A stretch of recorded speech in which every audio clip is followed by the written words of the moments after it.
কি গাইস, আমতার সাগরিতে এখানে না কোনো বলিউড বা কোনো হলিউডের হিরো আসছে না, আসছে একটা টলিউডের হিরো, আর তাকে দেখার জন্যই সবাই পাগল।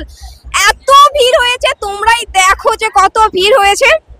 দেবকে দেখার জন্য যে এত মানুষ ভিড় করতে পারে সেটা ধারণার বাইরে। তো চলে এসেছি সেই সেহাগরের মাঠে। তো দেব কিছুক্ষণের মধ্যেই স্টেজে চলে আসবে, সেই জন্য সবাই অপেক্ষা করছে, আমিও অপেক্ষা করছি।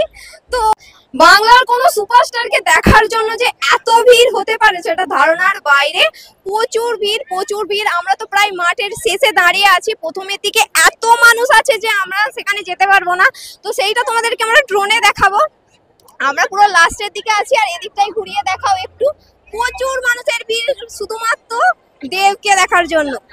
দেবগড়ির মাঠে দেবের জন্য অপেক্ষা করছি, দেব এখনো এসে পৌঁছায়নি। তো এখানে কিছু দেবের ফ্যানদের পেয়ে গেছি, আমরা তাদের জিজ্ঞাসা করে নেব বাংলার বাঘ রঘু ডাকাত।